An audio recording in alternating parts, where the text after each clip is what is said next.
Hi guys, it's Kate from Cater. It is Wednesday, August 24th, another very hot, beautiful day here on the homestead, and the days are just going by so quickly. I wanted to shoot an update. It's a little bit of an elaboration on the motivation conversation that I had the other day on my last video, and then I wanted to show you what I've actually practically been doing in the last few days, because I feel like I've got a fair bit accomplished.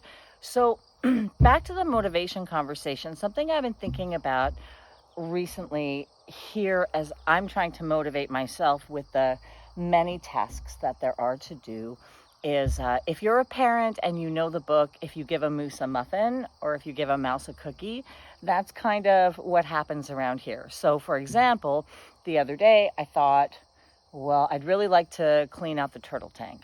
And then I thought, well, I'd really like to have more rain barrels to have more space, more volume for the tank water.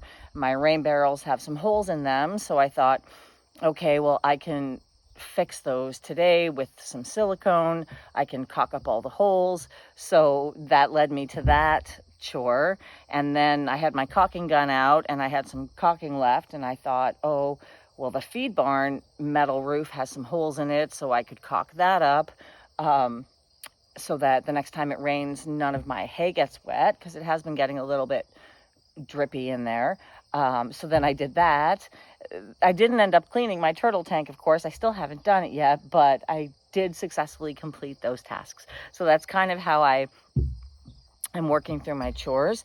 The other thing I'll say is that one thing becomes a purpose for another. So when I was working on the orchard and I was trying to mulch the trees, cutting down the poison parsnip was providing me the mulch that then I could use on the tree. So that was motivating me to get out and cut so that I could do the other job and repurpose that. So that's been really motivating. The last thing I'll say, my big project here. So my bunny rabbit, Juniper, actually dug out of her enclosure and was gone for 24 hours, and I was pretty bummed out about it. Then I was in the garden and she came running right up to me, and I chased her around for a little bit and I caught her. So that really inspired me to build an outdoor enclosure, a miniature version of what I did for the horse and the goats. So I worked on that all night. I spent 3 hours on it, finished it up in the morning, and I put Juniper in it, and I was really excited, but I underestimated her and she jumped right out and got lost again. And I was really defeated because I had spent all this time building this beautiful enclosure, but I decided to complete it because I could put my other bunny in there and any other animal, really. At the end of the day, it's still a good project. And then subsequently, I ended up catching Juniper again and getting her in the enclosure. So it was just a really purposeful and kind of great project to do. So I'm going to take you over there right now and show you the little bunny barn that I built. Again, I built it for $0, just some screws that I had in the garage and repurposed wood and posts that had already been planted, and some old chicken wire and caging that I found on the property. So I'll take you over and show you the bunny rabbits and what I did. So okay, so I was kind of scoping out different locations. I considered making this outbuilding a bunny enclosure, but it's such a nice finished building, and I was looking for some other options. I thought about building something in between there and there, but then what I saw was that adjacent to my greenhouse, these posts had already been laid. I don't know if he was going to fence in a garden, so I ended up using this structure. So what I did was, first thing I did was I framed a door. Right now it's just screwed into place, but eventually it could be hinged. So I framed a door with some chicken wire, and then I ended up fencing in all along the posts.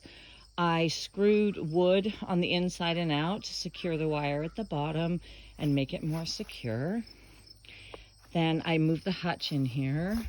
I used my old bed frame as a backing to reinforce the structure.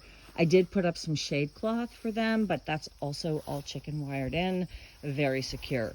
I have my bunny rabbits separated right now because somehow they broke bond. I don't know how, but well, they've had a lot of stress, and one night they got locked on the top floor of that hutch, the door shut. And it was less than 12 hours, but by the time I found them, my one lion head rabbit was pretty hurt. This bunny that I have in solitary confinement, I like to think of this as Bunny Fort Knox.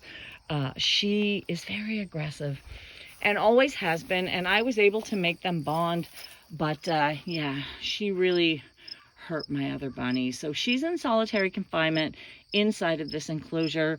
I think she has adequate space. She's got a big cage, she's got a hutch, she's got shade, she's got food, water, comfort. And then I'm actually letting Juniper, my lion head, just have free roam in the enclosure because she's a good girl. She's pretty ticked off about being caged up again because she was having probably the time of her life out there loose. She's been a bit ticked off at me. She's also still healing up from the injury that my other bunny rabbit gave her all around her eye. You can see she's injured.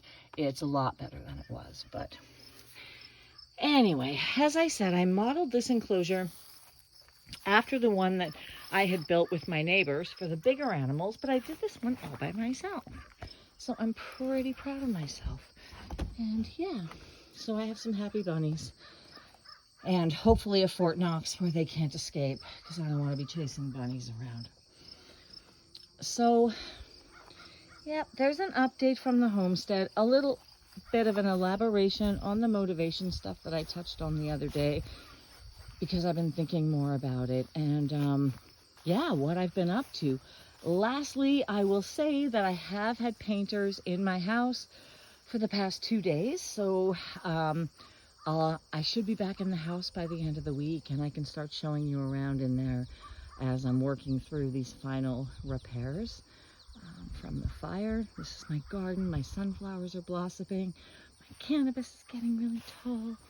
And yeah, everything is just beautiful. I have tons of tomatoes and cucumbers and apples from the orchard. So I am just in heaven out here, my first year on the homestead. All right, guys. Well, there's a little update. I'll be back in a few days, I guess. Until next time, happy, healthy living. I hope you're enjoying life. I'm Kate from Kater. I'll see you later.